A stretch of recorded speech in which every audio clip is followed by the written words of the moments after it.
The big problem staring us in the face isn't a lack of solutions. What we in the climate movement need right now is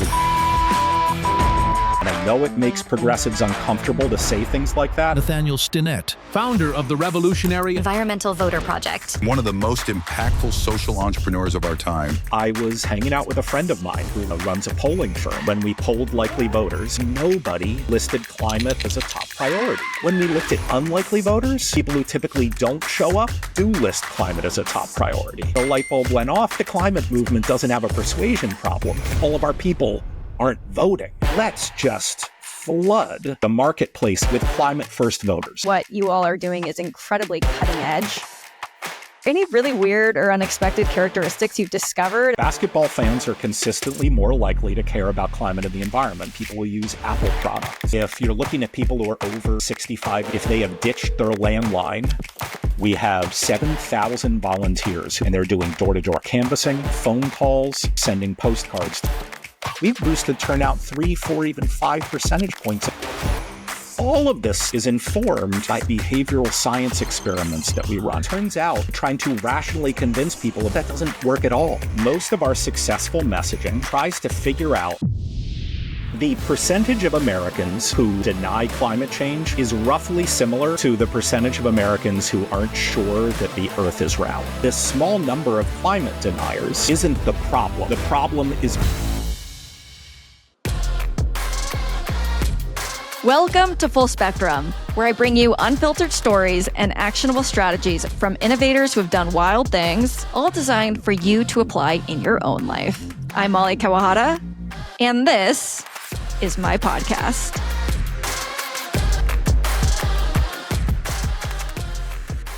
Welcome back to Full Spectrum. I am your host, Molly Kawahara. Thank you for being here. I am psyched. I say that every time, but it's true. I just got back from Austin, Texas, where I did a speaking engagement for a reproductive health organization, and it was their summit. And let me tell you, it was so nice to leave somewhere uplifted because there are amazing people who are working on this. And they were psyched on the science of hope, right? We need hope in every sector, in every space. All right. I am so excited about today's episode. And it's reminded me of this story. There's so much data out there that shows that the majority of the American people are behind climate action. In fact, if you break down climate policies in terms of their provisions, climate is very popular. People like climate policies. So I'm just like, why isn't the will of the people being reflected in the people who are supposed to represent them? Now, that's such an obvious question and a complicated question at the same time. So this led me into a journey of looking at psychology research. What is data saying around fear, guilt, and shame? Now, the research on shame, for example, which is incredibly common in the climate movement, shame can actually be incredibly paralyzing to people. In fact, when people are experiencing shame, it can be very difficult to learn or change. So for long-term action, fear, guilt, and shame are not super effective emotions. But that's really what the climate movement has been using. So in my head, I'm like, the climate movement, like what our narrative, like we've gotten it wrong. And a lot of people actually don't know that the history of the individual carbon footprint, it's actually a bit dark. So years ago in the early 2000s, this organization hired Ogilvy and Mather. They're a really prominent award-winning advertising agency. And they launched a massive ad campaign around what?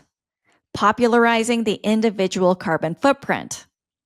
And a lot of people think that that would come from like a green organization, some environmental group. No, it was a fossil fuel company called British Petroleum, or BP, as in BP oil spill. It was those people. Now, is greening your life a bad thing? Absolutely not. It's great. Everything helps. But the point is that where I think we've gotten off is that we were fed this fossil fuel propaganda and we really ran with it. Is there some truth to the way our individual actions have an impact on climate? Absolutely. Is it also true that people are living in the only system they're being given? Often, yes.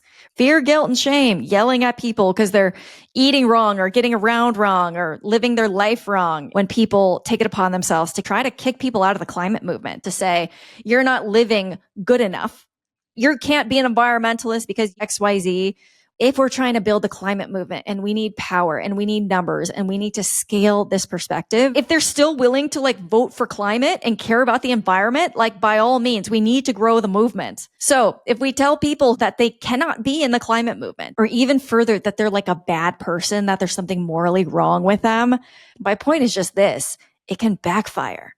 Like when we think pragmatically about like how to build the climate movement, how to gain support, we can run into challenges there. Now, I do think I've in the past on the individual carbon footprint, I haven't done a good enough job of saying yes and, like, great, do it, absolutely. And I believe our most high leverage ways of making change are going to come through systemic change.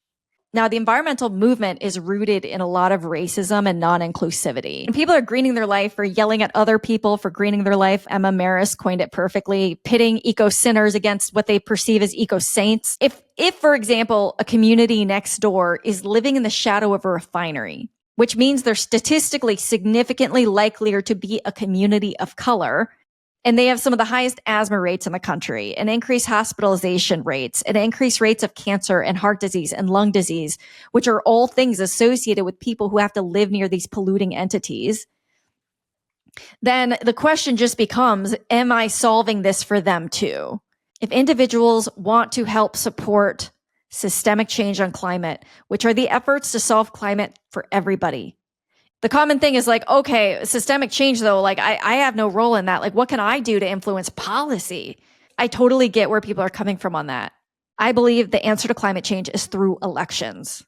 Getting the right people into office to create that policy, and more so, getting enough voters in someone's district, for example, that care about climate to the point where if they are not prioritizing that issue, they will have to answer to that in the next election.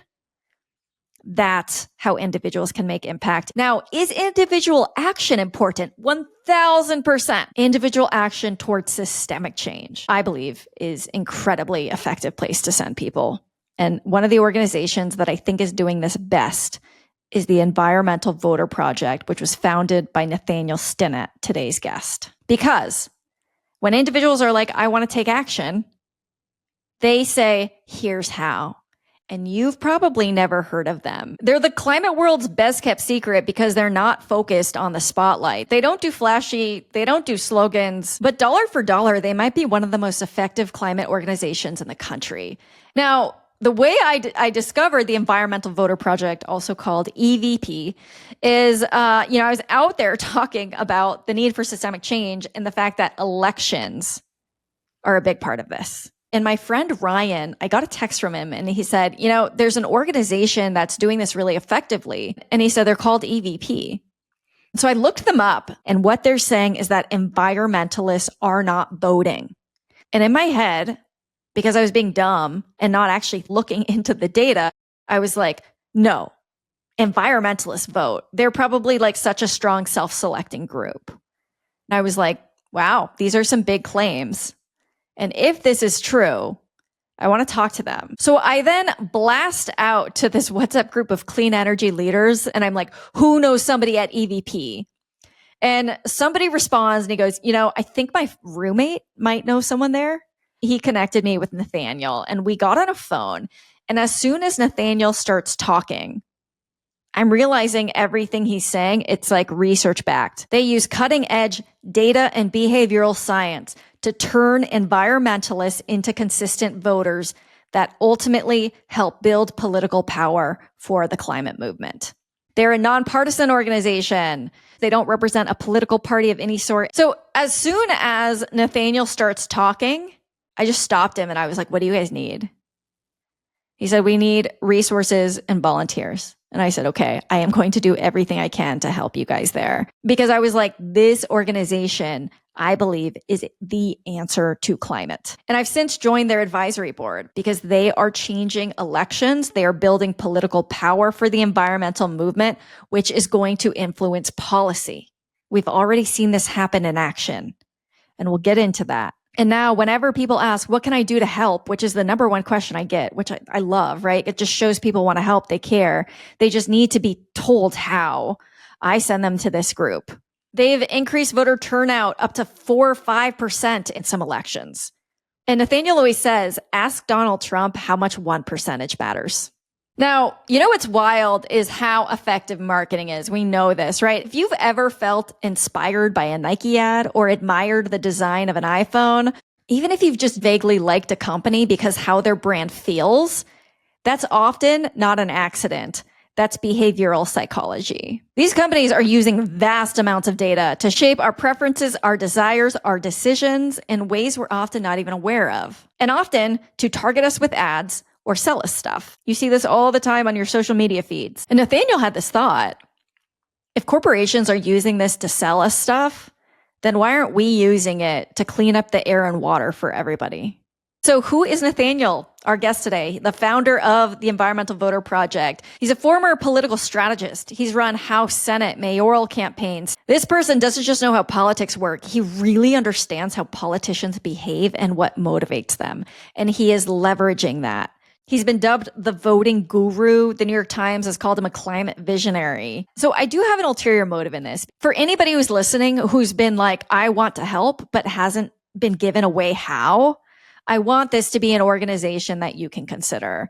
If you are feeling climate anxiety, climate fear, paralyzed, or if you are like, I don't know what to do, I think you will find this episode really relevant.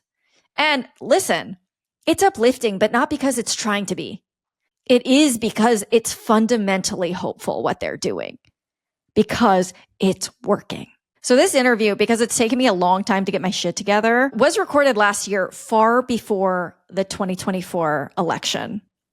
And when I was editing it and re-listening to it, I realized it was even more relevant today. Like, I am so glad we recorded it when we did. Because right now, like, I've had so many moments of doubt and exhaustion. My friends are starting to have kids, and we're having a lot of conversations around climate change and what that means for them and how to prepare and what it's going to look like. There is no denying the gravity, intensity, reality of the situation. That's part of hope.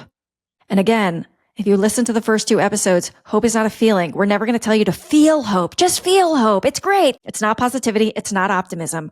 We're going to tell you you can use hope, and here's how. Now, there is no denying the barriers that are up against us. Progress isn't linear.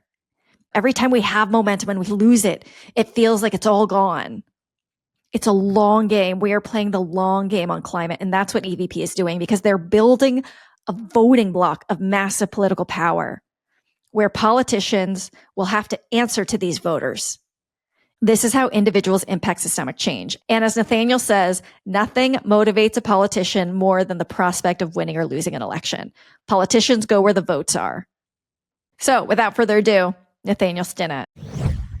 I was running political campaigns, mostly on the state and local level, and pretty consistently, when we polled likely voters, almost nobody listed climate and other environmental issues as a top priority. And I'll be honest, it was really frustrating. I was only really working with candidates who cared deeply about climate and the environment because that was important to me. But no matter the election you're running, you have limited time and limited money to talk to voters. And if all of the data you get keeps telling you that almost none of them care deeply about climate and the environment, well, you kind of have to talk about other stuff. You just can't afford to spend all your time focusing on like the 10th or 11th highest priority for voters. And then purely by chance, after running a mayoral campaign in Boston, I was hanging out with a friend of mine who runs a polling firm. And I was looking through his data with him, and I realized something that just like totally blew my mind. And that was when you looked at likely voters, and at the time, I think we were looking at polling data for a midterm election. When you look at likely voters, almost none of them list climate as a top priority. That wasn't what surprised me. But when we looked at unlikely voters, people who typically don't show up, it turns out that far, far more of them do list climate as a top priority. And that really struck me, and I started digging more and more and more into it. And all of a sudden, the light bulb went off, and I thought, I wonder if the climate movement doesn't have a persuasion problem. Instead, we just have a turnout problem. I wonder if all of our people aren't voting. I didn't really know what to do with it. I'll be honest with you. Like I'm not one of these entrepreneurial people who always wants to start his own thing. I was a lawyer at a big law firm who would take leaves of absence to run political campaigns. And I was taking time off because my wife and I were having our first kid. And it never occurred to me that I wouldn't go back to like my high paying law firm job, especially with a new kid on the way.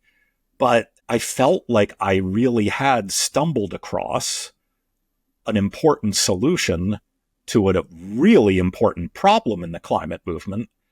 And I slowly came to realize that like no one else was trying to fix this unique problem, this low voter turnout among people who care deeply about climate. And so it isn't like I ran into starting my own nonprofit. I'm not that courageous and certainly not that stupid. I tiptoed in. It took me a while. I was scared. I was scared to go off and start my own thing, but I kind of knew I had to. And I was really lucky to have an amazing wife. I'm still lucky to have an amazing wife who encouraged me to do it. From the point where you had this realization and this awareness of this problem, which is that it wasn't a persuasion problem for the environmental movement. It's not about getting more people to care about climate change. It's just about getting them to be represented in the electorate. What were the early days like, and what were those first steps that you took after that in order to figure out what to do next? I quickly realized two things. One, I had a really good idea. And two, just having a good idea wasn't nearly enough. So the first thing I did was I started traveling around the country, talking to environmental groups and data scientists and behavioral scientists and a whole lot of people on political campaigns just to make sure I wasn't crazy. I met with them and be like, does this make sense to you? Does this sound right? And they're like, oh yeah, it sounds right. And I said, is anybody else doing this? And I said, no one else is doing it. But, another thing became pretty clear to me pretty quickly. And that was some of them were explicit about it, but all of them were at least, quietly saying to themselves, really good idea, but who the hell are you? Like, I wasn't that well known. I was a well-known entity in like Massachusetts politics, but all these people were like, all right, kid, like really cool idea, but like, why should we trust you to do this thing? And they weren't wrong. And so what I came to realize I had to do was essentially do a Kickstarter. Everybody was telling me this was an awesome idea, but no one was going to write a huge check. So we decided that we had to raise $400,000 to run like a 15-month proof of concept. And so I got this like little closet-sized office in my friend's polling firm, and we ran a 4-month Kickstarter. No one was writing me a check. All I asked them for was say, hey, can you commit to donating X amount? And I won't ask for it until we have $400,000 in pledges. That way, no one had to jump first. They could all just say, okay, well, my money's not going hard. My donation doesn't have to go through until this Nathaniel kid actually has collected enough donations to actually give this a real shot of working. And it was hard and it was scary. And I remember like dancing with joy whenever we got like a $500 or $1,000 donation. But we did it. We did it with like 3 days to spare. It took us like a little bit less than 4 months. Amazing. What a brilliant strategy. One of the things that really sets you apart is just the iterative process that EVP goes through, right? Is like constantly evolving, constantly testing, and constantly changing strategy based on data you're getting. I personally always think of you as almost more of a social entrepreneur than an executive director. And when I think about the Environmental Voter Project, it's not a normal nonprofit. What you all are doing is incredibly cutting edge. It very much operates in kind of like a startup way. What kind of entrepreneurial strategies are you using in order to run EVP the way you do? I think that like many startups, we're confident in our goals, but we try to stay creative and open-minded about what it will take to achieve those goals. And we try really hard to have a lot of Socratic ignorance, like by which I mean, we always want to frankly acknowledge what we don't know. Like we experiment all the time, and we recognize that failure is a part of success, and we try to stay scrappy as hell no matter how many accolades we receive. But I think that humility is core to the entrepreneurial process. And we really try to embrace that. An interesting thing is, we hold all these webinars on our YouTube page all the time to teach people about the messages that work and which subgroups of environmentalists they work best in and things like that. And I always think like, oh, everybody's going to love this video and it tells them all the messages that are working. You know what video like consistently does best? It's the one where we tell people about all the messages that didn't work. People love hearing about our failures. And I kind of get it because it lets people into the process that we use and how we think. And that manner of thinking, I think, is what's most entrepreneurial about us. So step one, you're in this place where you're realizing there are a ton of environmentalists out there and they're not voting. Because they're not voting, their desire, their interests aren't being represented in policy in Congress. So the next thing you had to do is identify them. What was that process like? This was something that we didn't, invent ourselves. Because I had been working on political campaigns for a while, I had been aware of what was then a pretty new approach to targeting voters. Now it's not new. A lot of people still don't know much about it, but this process that I'm going to describe, which is called building predictive models, is what we started doing to find these environmentalists.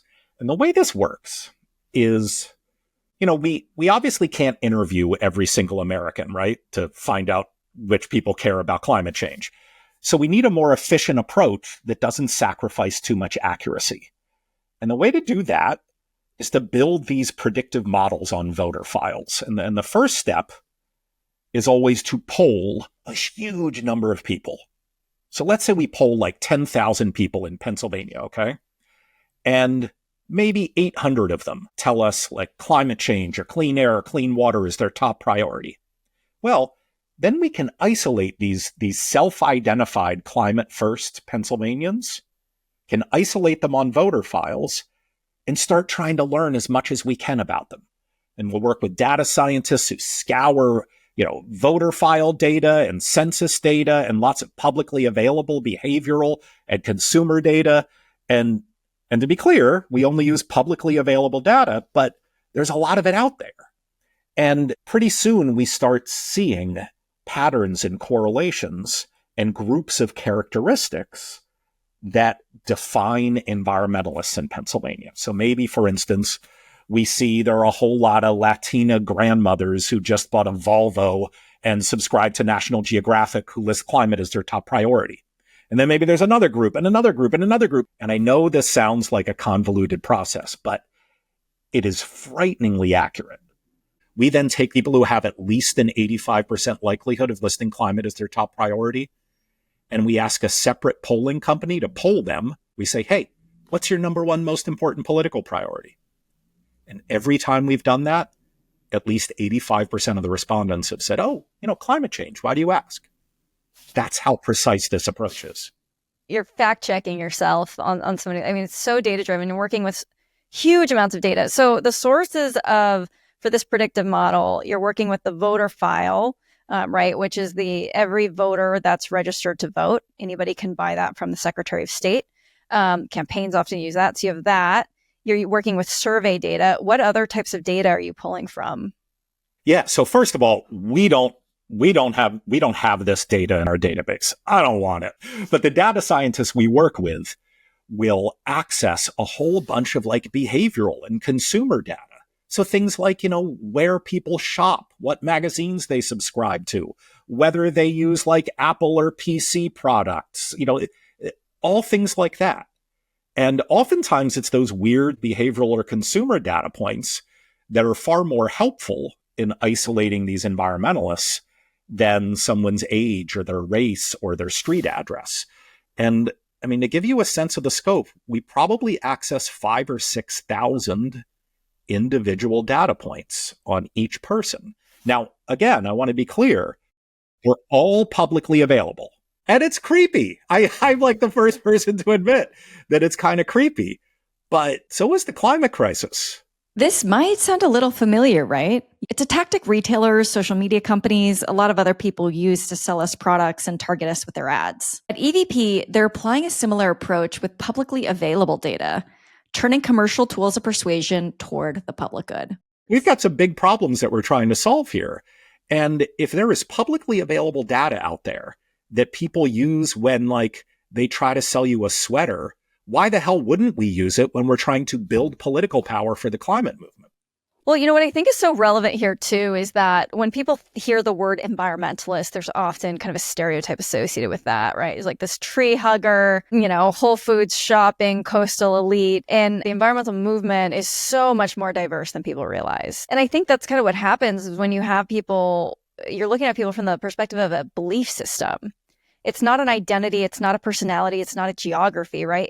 I think if anybody has a stereotypical picture of an environmentalist in their heads, it's either a aging hippie or it's a yuppie driving around in their quarter zip vest in a Prius, right? Neither of those are prevalent in our model. Is there any really weird or unexpected characteristics you've discovered of people who list the environment or climate as their number one issue? So it's not like there are a few data points that help us find everybody. It's instead there are data points that help us find different clusters of people. But I'll give you a sense of some of the data points that have been predictive in the past.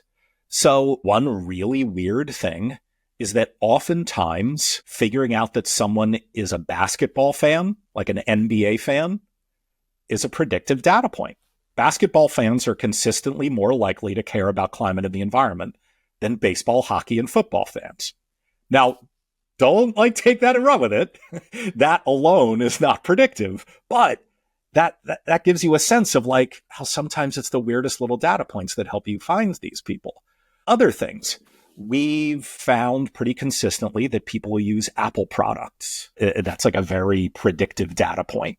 If you're looking at people who are over 65 years old, if they have ditched their landline and are now only using a cell phone, that can be a pretty predictive data point. If you cluster it with a few other data points, it often helps us find these super environmentalists. And then there are some things that are obvious, right? Like you do a lot of outdoor sports or things like that. But again, usually it's the weirder things that you cluster together with those that help us identify our targets. The big question is, why aren't these people voting? Nathaniel points out that environmentalists, particularly young people and people of color, are often targets of voter suppression, something EVP works to combat through voter turnout efforts.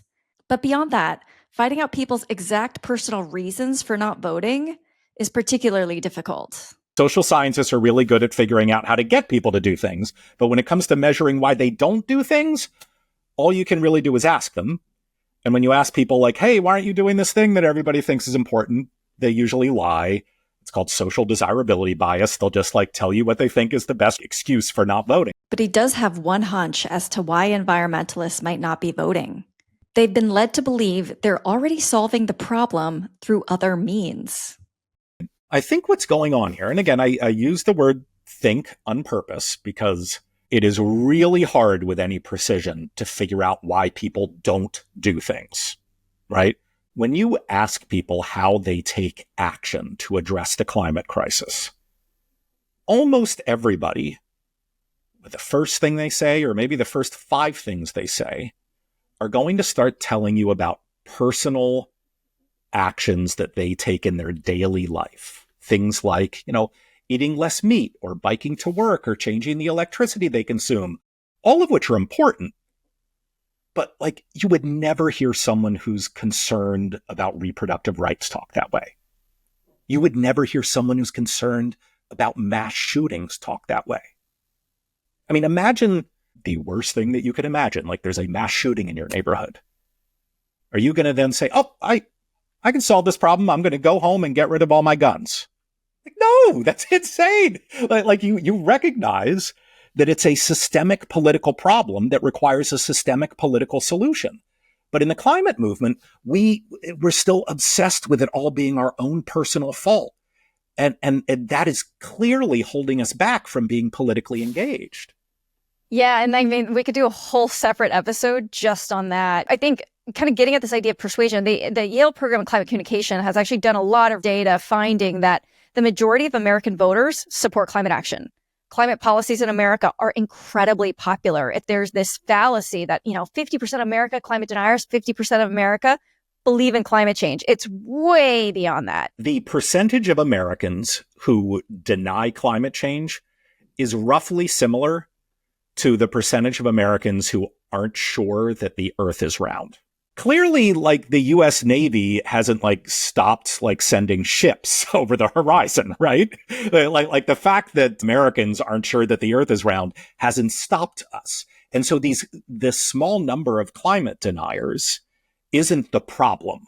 The problem is politics. And even there, I think it's so instructive to think about what was happening, say, 10 or 15 years ago, when there were plenty of Republican members of Congress and the U.S. Senate who really, really wanted to address the climate crisis. And then overnight, after Citizens United, it's like they forgot physics. Because all of a sudden, it was really hard to win elections without doing the fossil fuel industry's bidding. And I would suggest to you, that's actually not climate denial. That's climate lying.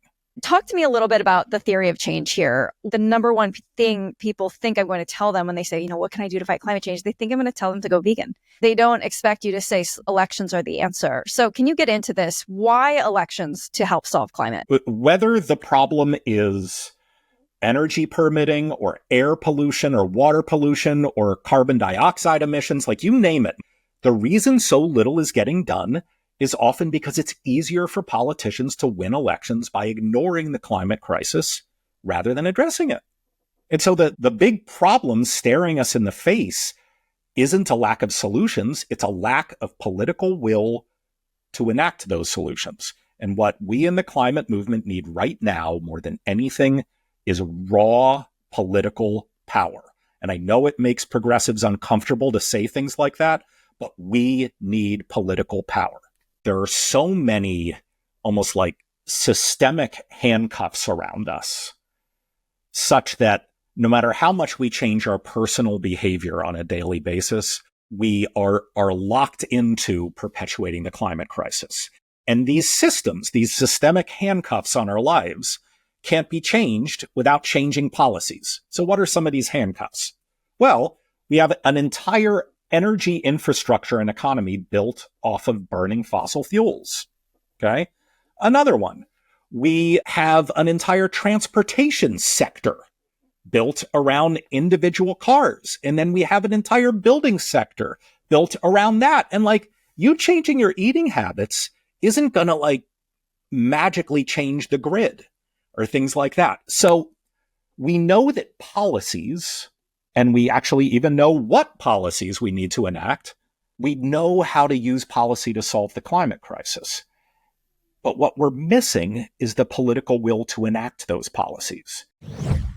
I think most people think about politics as kind of like a marketplace. You might not realize this, but I think most people kind of think of it as a marketplace where they're trying to change the supply. They're thinking, you know what? We need different policies. We need different leadership. So let's elect different people. Let's elect climate leaders and we'll get the right climate policy. Now, that's not wrong. Believe me, we absolutely should elect the right people. But no matter whom you elect, they're not then going to supply the right policy. They're not going to spend their political capital if there's no demand for it. The first meeting that any political campaign has is they look at these public voter files and they decide, okay, we've got limited time, we've got limited money. Who are we going to talk to and who are we going to ignore? It's public record what elections you vote in and what elections you skip. So who do you think they end up ignoring? They end up ignoring people who don't vote. And again, they literally know these people by name and street address. So you ask about the comparative value of moving from a non-voter to a voter. Well, I mean, as a non-voter, you literally have zero influence. And then the second thing I'll bring up is even after people are elected, they're trying to figure out what to spend their political capital on. They're only going to poll people on their public voter files who they can see vote all the time. And so simply by voting, it's like you become a first-class citizen, someone who politicians actually care about, because again, they are in the business of winning elections. And so what we're trying to do with the Environmental Voter Project is approach this marketplace from the other side. We're trying to approach it from the demand side. We're saying, hey, let's just flood the marketplace with climate first voters. Because if we do that, politicians will start leading on climate. Nothing motivates a politician more than the prospect of winning or losing an election. And so we want to create that demand for climate leadership in the marketplace. Otherwise, we're just kind of hoping and praying that politicians will eventually be courageous enough to end their career by doing the right thing. And that's a really flimsy thing to bet the world on. So with that said, walk me through what the Environmental Voter Project does from beginning to end. So once we have built these predictive models, we now have a predictive modeling score that has been assigned to each individual voter. Now we need to mobilize them. So we have over 7,000 volunteers who work with us around the country, and they're doing door-to-door canvassing, they're doing phone calls, and they're sending postcards to these voters. And we as a staff are also doing direct mail and digital ad campaigns. And all of this stuff is informed by all of these behavioral science experiments that we run, because we're always researching the latest behavioral science to figure out, how do we change people's behavior? How do we turn a non-voter into a new voter, into a consistent voter? After we identify these individuals, we then deliver this messaging to them, and then after the election, see if it worked. So I do want to dive into this. There is so much behavioral science around it. Can you talk a bit about the psychology of voting? What we've discovered is that if you're trying to get someone to change their behavior, what does not work is trying to rationally convince them of the importance of voting because of some issue they care about. You would think, if you want to get them to vote, how about you appeal to this thing that you think they care about? It turns out that doesn't work at all. It turns out that trying to rationally convince people of the value of voting or exercising or eating healthy is a downright awful way to get them to change their behavior, because we like to think that we're all, children of the Enlightenment who are always making rational cost-benefit analyses, like whenever we're confronted with a decision, but we're not. It turns out we're deeply social animals who are often taking little social cues and using them to decide what behavior to change. The dirty, little secret about the Environmental Voter Project is we're an environmental nonprofit that never talks about the environment or climate change. Instead, we're using all of these little social nudges. An environmental organization targeting environmentalists to vote that never talks about the environment. It's so counterintuitive what you're doing, and it just flipped every campaign model and messaging strategy on its head. So talk to me a little bit. What are some of these nudges? How do you change somebody's behavior? Because I think there are applications to this in voting and far beyond in our own lives and social movements everywhere. Broadly speaking, most of our successful messaging tries to figure out what social norms our target voters buy into. Or another way of putting that is what kind of people do they want to be? How do they want to be viewed by their peers? Most people are likely to do something that they think their peers are doing. So we'll call people up and we'll say, hey, Molly, did you know last time there was an election, 127 people on your block of Main Street turned out to vote? It works. Incredibly effective. Yeah. Another example that's very similar to that. Not only do we want to adhere to social norms, but if we feel like those norms are getting further and further away from us, we'll start to feel some FOMO, some fear of missing out. And then we're really, really likely to try to rush to adhere to those norms. So what's an example of this? We will send messages to our voters, direct mail and digital ads, saying each year more and more Texans or more and more Montanans are voting. And it will have these bar graphs getting higher and higher, and it will show them that turnout is going up and up and up and up and up. Because we want them to feel that, dear God, if they don't vote, they're going to be the last person, standing in the middle of the street, in a wasteland and everybody else will be at the polling place. And because we do have like fear of missing out is a very real thing. We don't want to think that appropriate social behavior is moving further and further away from us and we'll be left behind. Human beings are deeply social animals, and we're always looking around to try to pick up on what is acceptable behavior. And these cues are really, really powerful. And then it can even be as simple as like, you never say something like, it's important to vote, because that puts the emphasis on the verb, on the action. We don't want to make our messaging about the action. We want to make our messaging about you, about your identity. So we'll say things like, be a good voter. We want to make it seem like a choice. Like, Molly, are you a good voter or are you a crappy voter? And your decision about what action to take is going to affect how you are viewed by your peers. And I think that's relevant in marketing in general. We're still, like, a lot of organizations are really behind on this. They're still out there saying vote or take X action rather than say be this person. So saying vote versus be a voter is so different in the message and the effect it has on a person and their psychology and how they feel when they get that message. You know, when you say vote, in a lot of ways, it's like trying to make this rational argument, right? Or saying your vote matters. We said that for so long, your vote matters. On some level, people can see through that because they know that they're likely not going to be the deciding vote, right? I know. You literally have a higher likelihood of getting hit by a bus on the way to your polling place than you do of being like the one vote that determines the outcome of an election.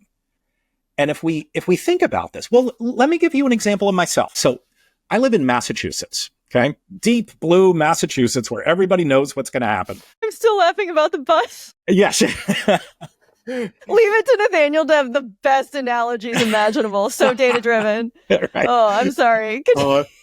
Yeah. So in 2020, we had 9 congressional seats in Massachusetts. I think the closest one was decided by like 25 points.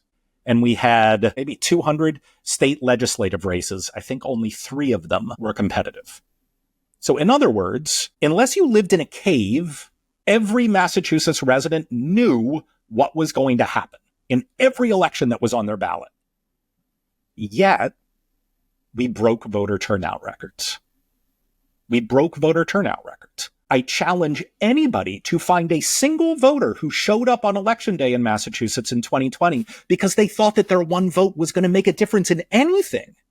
Instead, we were all voting in literally record numbers for other reasons. Reasons like we wanted to be a part of something, or we wanted other people to know that we were voting, or we like to think of ourselves as civically engaged or standing up for certain values, and it would feel bad if we didn't vote. We are social animals, and often when we decide whether to do something or not, it's what behavioral scientists call an expressive choice.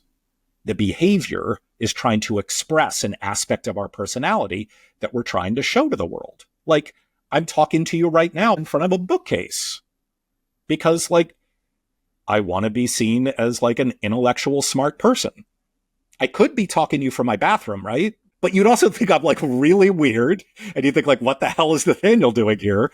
We're deeply social beings who always want to present our personalities in a certain way. And if we take advantage of that to get people to vote, it is so powerful.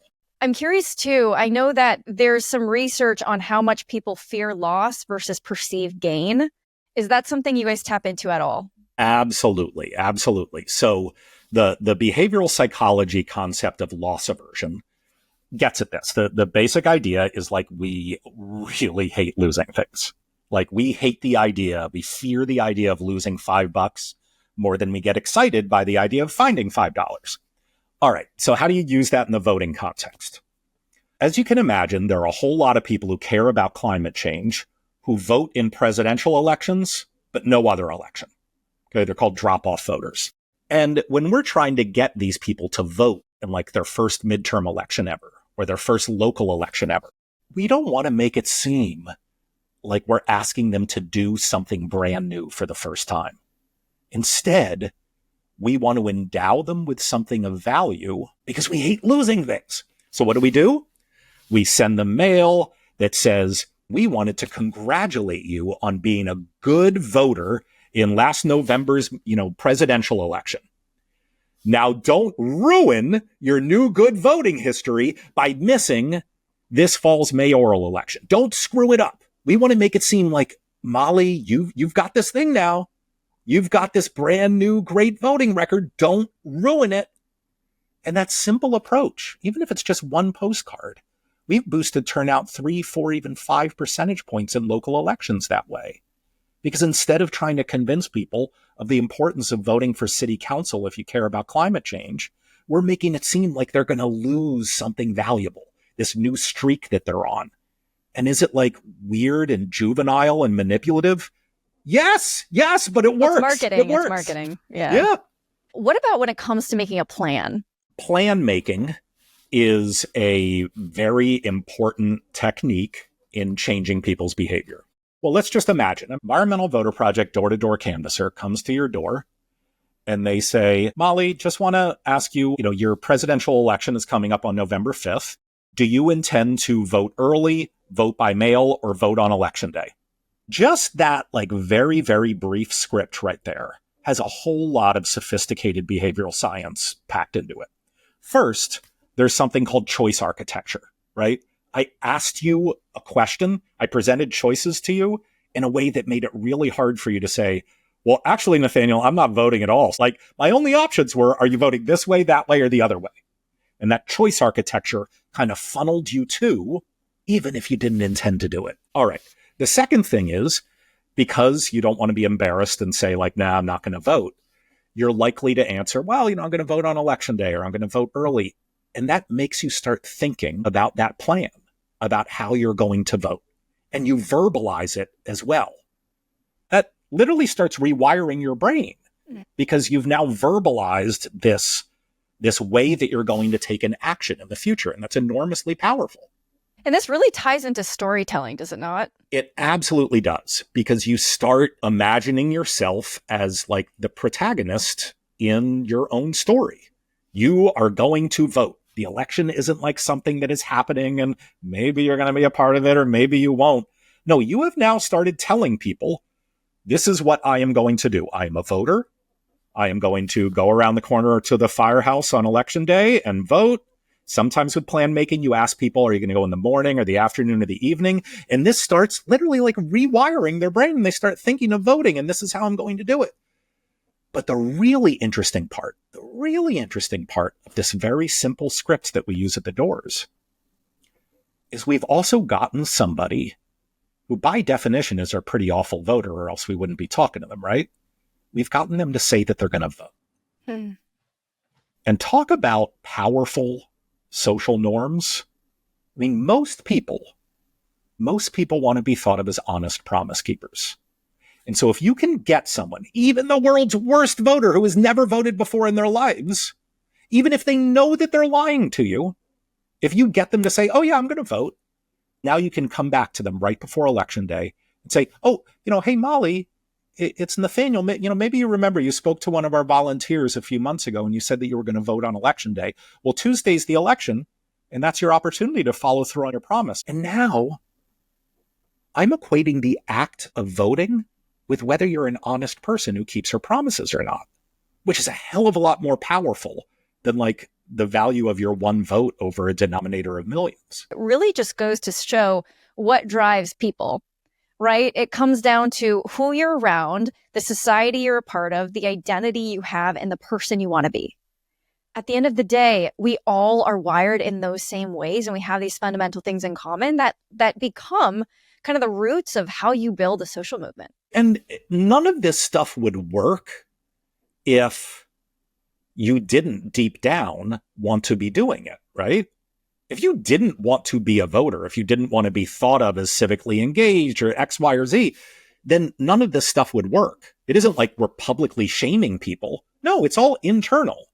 Because if they didn't already want to be doing this, none of this messaging would work. It wouldn't work. I think of Madison Avenue. I think of advertisements. I mean, when was the last time you saw a beer commercial that like told you the price of the beer, the ingredients, like anything about the product. The rational, yeah. Yeah. Instead, it's like, see this cool dude? He drinks, Dos Equis, and so you should be like him. Or I think of the Apple, the really successful Apple ad campaign, where for like a decade, they had this really nerdy guy saying, I'm a PC. And then they had this hip guy saying, like, I'm a Mac. And people literally decided to spend thousands of dollars on a computer because they're like, I want to be like the cool dude. I want to be like the hipster. I'm going to buy that product. It's all about the identity you're trying to present to the world. Exactly. And what makes human beings so special is society and how we work together as social animals. Like, that's our superpower. And that's what I think is so powerful about what you're tapping into and how. And so I want to get into kind of this last piece that you identify the voter, you turn them out using behavioral science, you test to make sure that you guys are having this impact. I know you do a lot of randomized control trials to actually prove causality in your tactics. Again, more of this startup style mentality. One thing that I think is really cool about the Environmental Voter Project is the state of Georgia. And when everyone else was saying that state has no chance of electing anybody progressive, why did you guys go in and what happened? So I told you earlier about the Kickstarter that we used to launch our proof of concept. So we're rolling into 2017 and we're thinking, okay, this proof of concept worked really, really well. And the approach we took was we did a 50-state research project. And out of the 49 states that we looked at, the one that by far and away was at the top was Georgia. And the people who donated to our Kickstarter was like, Georgia? Are you crazy? Why don't you go to, Florida was the big swing state back in like 2017. Why don't you go to Florida? Why don't you go here? And we kept on saying like, no, you don't get it.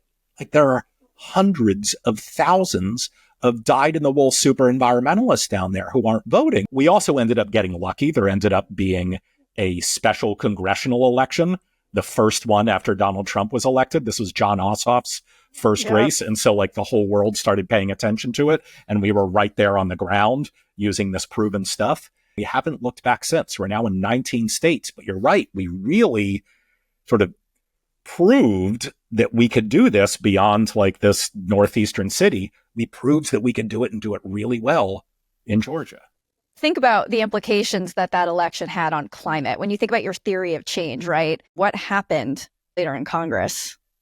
So a few years later, and I think everybody probably remembers this, we rolled out of the 2020 presidential election, and there were two races going to a runoff in Georgia.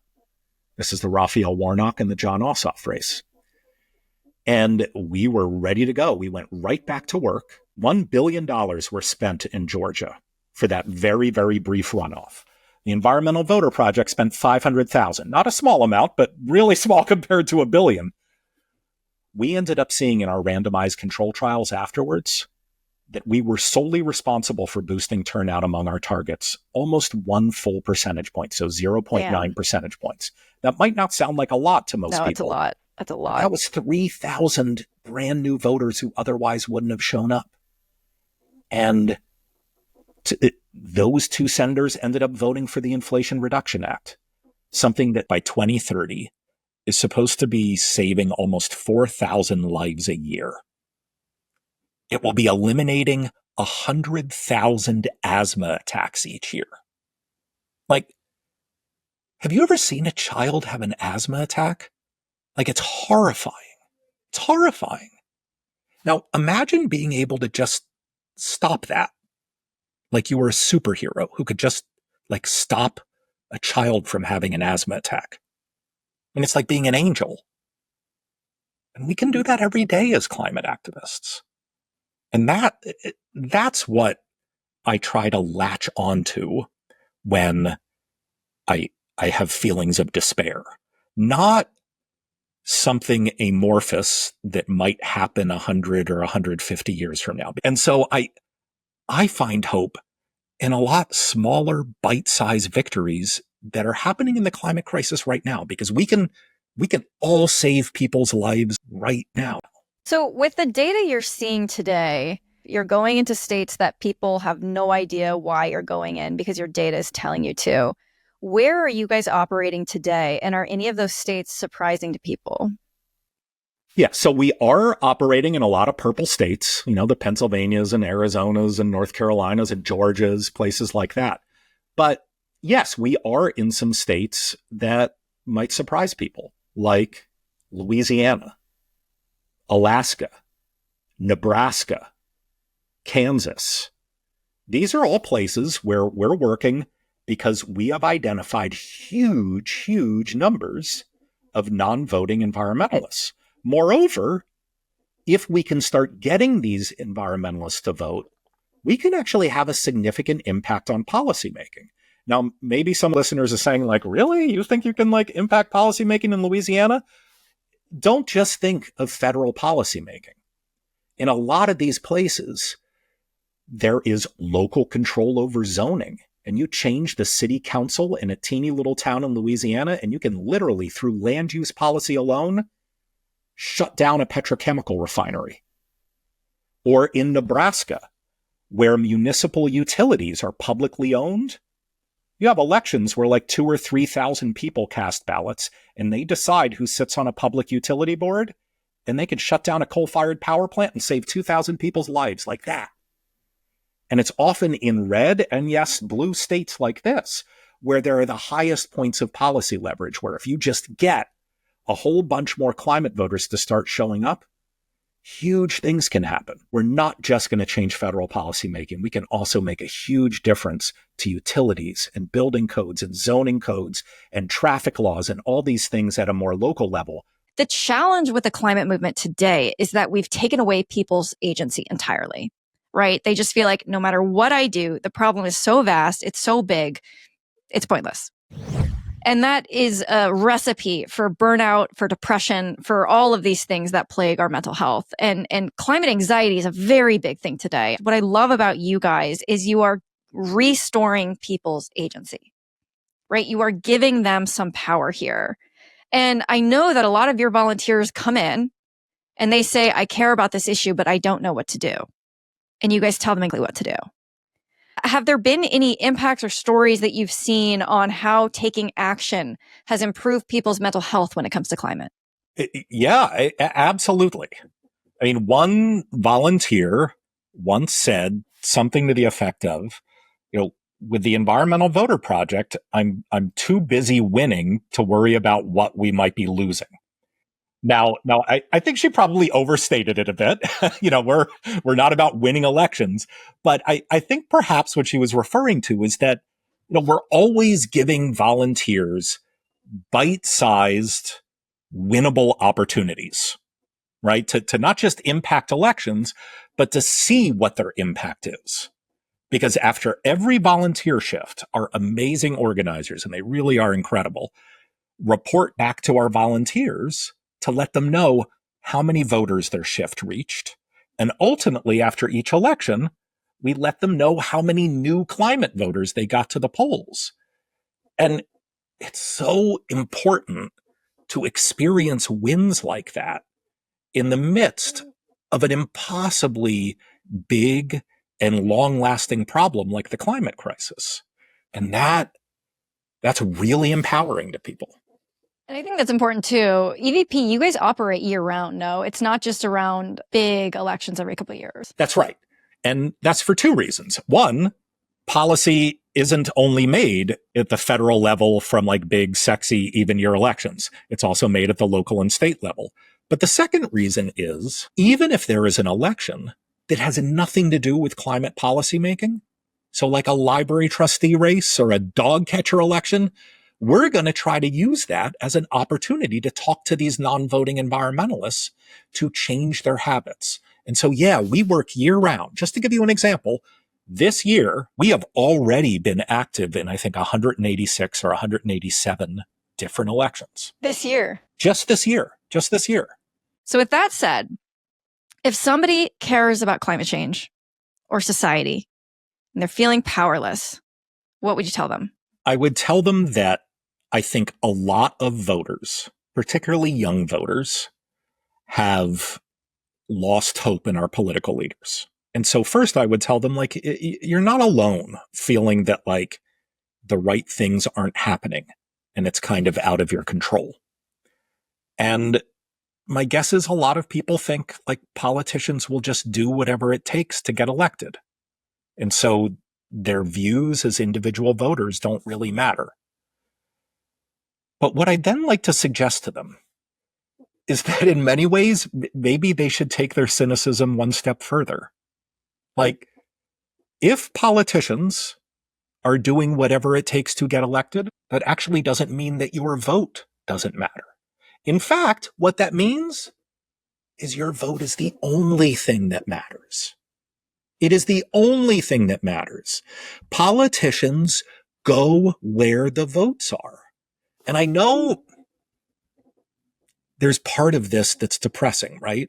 Like, we want to view politicians as heroes. We want to view them as courageous and making hard decisions and doing what is right. Damn the consequences. But actually, that means we have the power.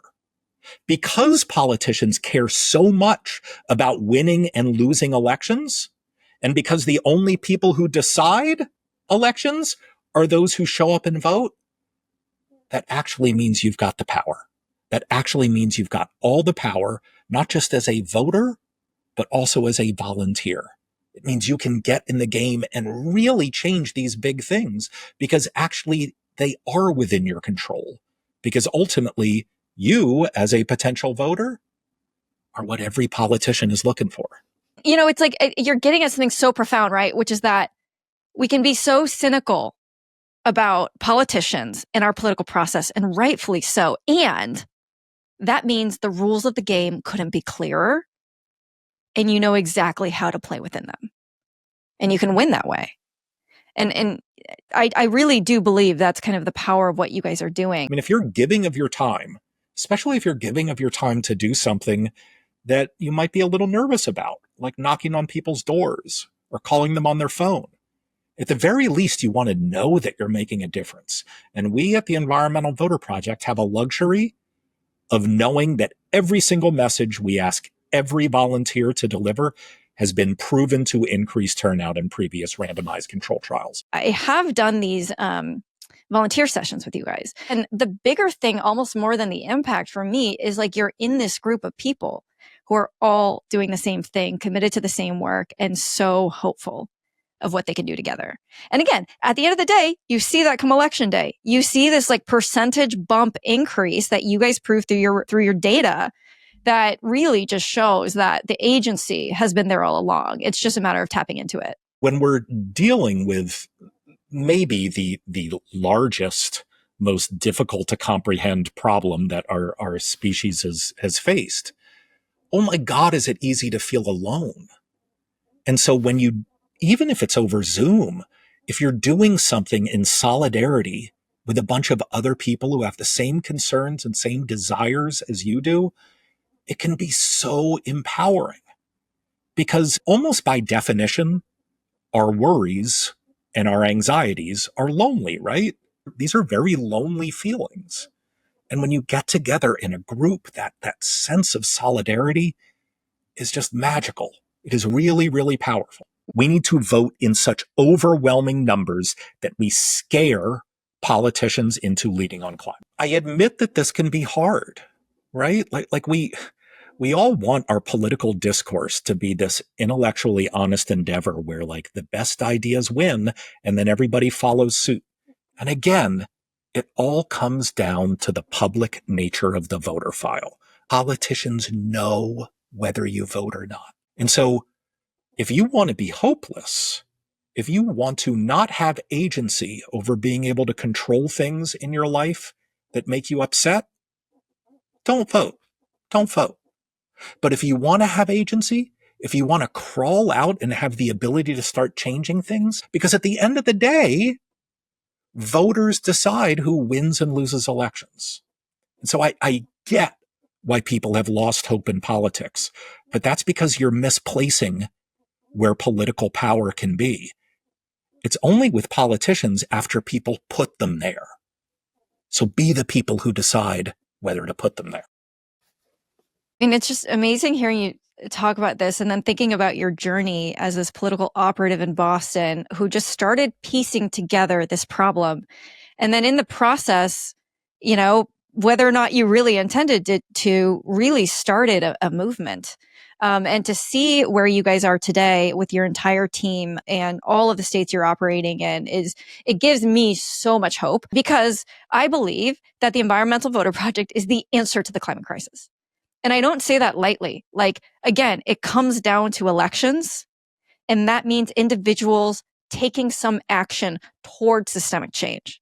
You are in the business of giving people agency. Yes, we won't solve it by ourselves, and it might not happen quickly, but we can solve the climate crisis. And what's more, it will be the greatest achievement our species has ever known, because it will be an intergenerational effort, like building a cathedral, but it will save millions of people's lives, many of whom are strangers who haven't even been born yet. And that's humanity at its best. And it's the pride of knowing that you've done something big and important, and is almost an act of love, not just to the people in your life, but to strangers. Like, not only do I want to create this world, but I'll be totally honest. Like, I want to be thought of as someone who cared about creating this world. This is an opportunity to be heroic. If any of your listeners are curious or scared or just wondering whether this is the right moment to get more involved in addressing the climate crisis, come on in. Like, I promise you, you won't regret it. There is so much power in being part of a group of people who are trying to solve a problem. And I'm not guaranteeing that you'll solve it. I'm not even guaranteeing that you'll find the right group right away. But oh my gosh, is there a power in this solidarity of working with people. And I love working with you, Molly. I love the fact that I've met so many wonderful people in the climate movement. I'm confident that I am more hopeful and just a happier, better, healthier person because I'm working with other people to solve this problem. Amazing. Nathaniel, this is one of the most inspiring conversations I have had. I am so grateful to you. I am honestly pumped. I'm going to go sign up for my latest phone bank. I know there's Awesome. no shortage of them that I can join. Thank you from the bottom of my heart, not only for being here today, but more so for the work you did to kind of just roll up your sleeves and you just said, we got to do it. And you did. And now we have this entire movement behind you. So thank you so much for joining us today. Thank you, Molly.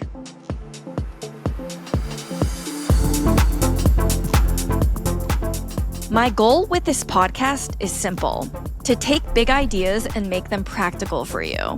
You just heard from today's guest, and now it's time to break down those insights into actionable tools you can use in your own life. So a lot of the work of what Nathaniel and his team at the Environmental Voter Project do, and the reason they're so effective, is because it's based in behavioral science. Using rationality to motivate people is often not nearly as effective as appealing to them through other means. So I'm going to give you 2 strategies here to motivate, whether it's to motivate yourself or other people. This is very relevant in persuasion if you're trying to get yourself to make some change or habit in your life. But it's also really relevant if you are building something and you need buy-in and stakeholders, big projects, startups, social change, anything like that.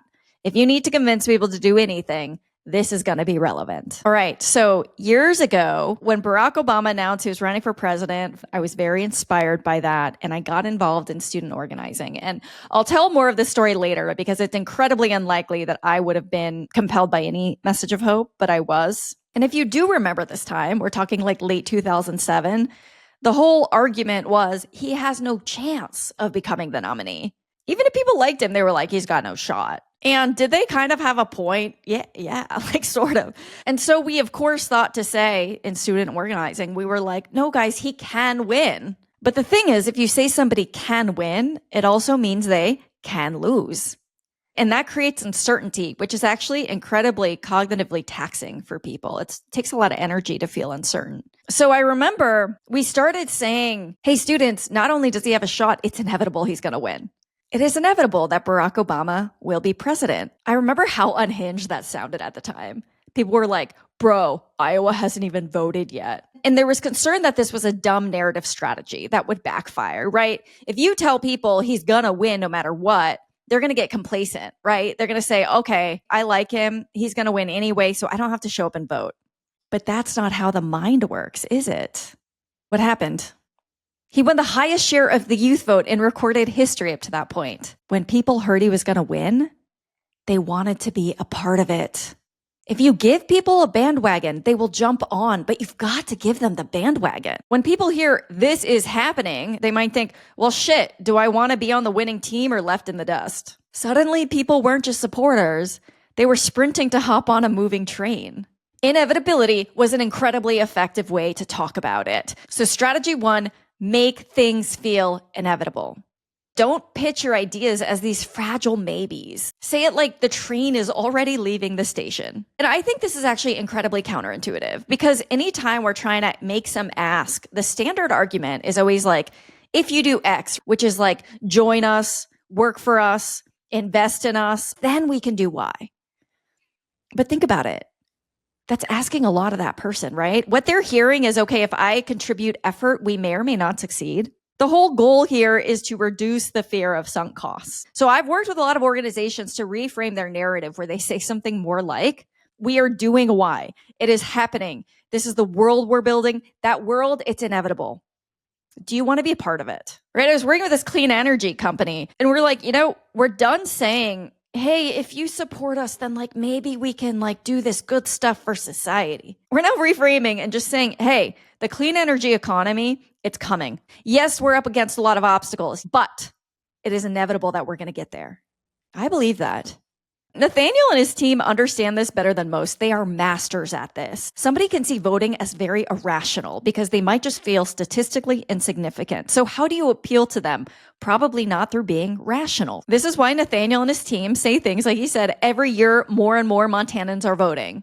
Humans, we move toward momentum. We often want to be where things are happening. All right, strategy number 2 at EVP, they don't say vote or your vote matters. They say what? Be a voter. Whether you're trying to motivate yourself or others, it's really about being the person who does the thing versus just doing the thing. Once we decide who we are, we don't want to break character. James Clear actually really talks about this in that book, Atomic Habits. Remember that book that was like spamming all of us? Rather than saying, I want to work out more, say, I am an athlete or I am an active person. What's the difference between somebody saying, I need to write more versus I am a writer? The identity part, it makes the action feel obvious. Like, of course you do that thing. You are that kind of person. So let actions flow from identity, not the other way around. Okay, so to make things happen, flip these 2 levers. 1, make success inevitable. And 2, be the person. I put together a newsletter with all the stuff I've had to learn the hard way and all the strategies I use in my own life. It's called What I Wish I Knew. It'll also include all the how-tos we break down here on the podcast. I also share behind the scenes moments, visuals, and photos from the stories, and whatever else is on my mind. Sign up at mollykawahata.com/join, JOIN. Try it out. You could unsubscribe anytime. And if this episode made you think of someone, send it their way. Some of the most helpful podcasts I've ever heard came from a friend who recommended an episode. And finally, I've got one ask for you. Hit the follow button and leave us a 5-star review. It helps us grow the show and bring on more of the guests you'll want to hear from. All right, there's more to come. I'll see you in the next episode.